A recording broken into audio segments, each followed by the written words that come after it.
आज हम एक बड़े सवाल पर बात करेंगे। क्या इस्लाम सच में सिर्फ तलवार के दम पर फैला था? बहुत से लोग मानते हैं कि सेनाओं ने जबरदस्ती धर्म परिवर्तन करवाए, लेकिन क्या पूरी कहानी बस इतनी सी है?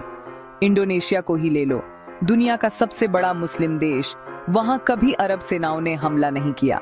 भारत में इस्लाम बहुत फैला, फिर भी पहले वो मुस्लिम बहुमत वाला देश नहीं था। अगर सिर्फ जबरदस्ती ही वजह होती तो उन जगहों पर इस्लाम क्यों फला फूला जिन पर कभी कब्जा नहीं किया गया? इसे समझने के लिए हमें सिर्फ हमलावरों को नहीं, बल्कि व्यापारियों, सूफियों और आम लोगों को देखना होगा। यह तलवार वाली थ्योरी एक बहुत बड़ी पहेली का बस एक छोटा सा हिस्सा है। चलो अपनी पुरानी सोच को एक तरफ रखते हैं और देखते हैं कि इतिहास और सबूत क्या बताते हैं। असली कहानी कहीं ज्यादा पेचीदा और कहीं ज्यादा इंसानी है। शुरुआती इस्लामी साम्राज्य कॉन्क्वेस्ट जीत से ही फैले थे, जैसे इतिहास में कई और साम्राज्य फैले। लेकिन जमीन जीतना और सबको जबरदस्ती धर्म बदलवाना एक बात नहीं है। ज्यादातर मामलों में ईसाई और यहूदी धार्मिक लोग बन गए जिनकी हिफाजत की जाती थी और वे टैक्स देकर अपने धर्म का पालन करने के लिए आजाद थे। जबरन धर्म परिवर्तन हुए जरूर, लेकिन वे बहुत कम थे और ऐसा करने वाले शासकों को अक्सर सजा मिलती थी। अगर जबरदस्ती बड़े पैमाने पर धर्म परिवर्तन एक आम बात होती तो हमें बड़े पैमाने पर हिंसा और विद्रोह के सबूत मिलते। इसके बजाय धर्म परिवर्तन धीरे धीरे हुआ, जिसमें अक्सर सदियां लग गईं। मिस्र और सीरिया में जीत के बहुत बाद भी ईसाई बहुमत में बने रहे। बदलाव की धीमी गति बताती है कि कुछ और वजहें भी थीं।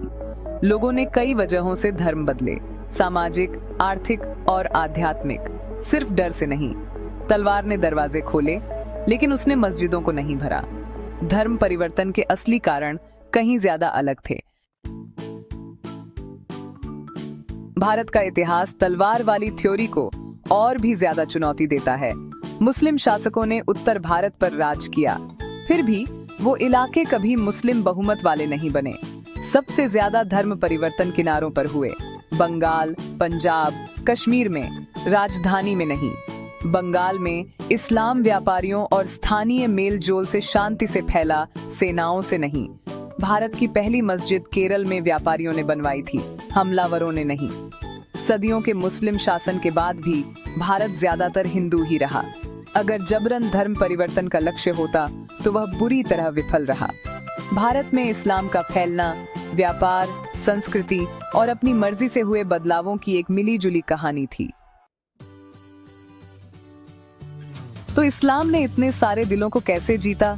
सूफी संत और फकीरों के जरिए। सूफी प्यार, बराबरी और भक्ति का उपदेश देते थे, अक्सर स्थानीय भाषाओं में।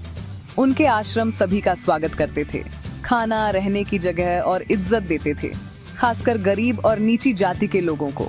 कई लोगों के लिए इस्लाम का मतलब था कठोर सामाजिक भेदभाव से आजादी। ख्वाजा मोइनुद्दीन चिश्ती और निजामुद्दीन औलिया जैसे संतों ने जबरदस्ती नहीं बल्कि दया से अपनी मर्जी से धर्म परिवर्तन के लिए लोगों को प्रेरित किया। सूफी सादगी से रहते थे, उनका ध्यान अंदरूनी आध्यात्मिकता पर था जो आम लोगों को बहुत पसंद आया। पूरे अफ्रीका और दक्षिण पूर्व एशिया में सूफी शिक्षकों और व्यापारियों ने इस्लाम को स्थानीय संस्कृतियों के साथ मिला दिया। लोग आध्यात्मिक शांति, समुदाय और न्याय के लिए शामिल हुए, डर के लिए नहीं। इन विचारों की शक्ति किसी भी सेना से कहीं ज्यादा मजबूत साबित हुई। इस्लाम का असल फैलाव आकर्षण की कहानी थी, जबरदस्ती की नहीं। तो क्या इस्लाम तलवार के दम पर फैला था? जवाब इतना आसान नहीं है। जीत से मौके तो मिले, लेकिन बड़े पैमाने पर धर्म परिवर्तन कम और धीरे धीरे हुए। व्यापार, सामाजिक न्याय और आध्यात्मिक आकर्षण ने बड़ी भूमिका निभाई। इस्लाम ने स्थानीय संस्कृतियों को अपनाया, स्पेन से इंडोनेशिया तक अनोखे मेल बनाए। यह तलवार वाली थ्योरी विचारों, समुदाय और उम्मीद की ताकत को नजरअंदाज करती है। इतिहास बताता है कि वही चीज टिकती है जिसे लोग चुनते हैं, न कि जिसे जबरदस्ती थोपा जाता है। इस पेचीदगी को समझना हमें पुरानी सोच से आगे बढ़ने में मदद करता है। इस्लाम के फैलाव की असली विरासत लाखों लोगों के दिलों और उनकी पसंद में मिलती है।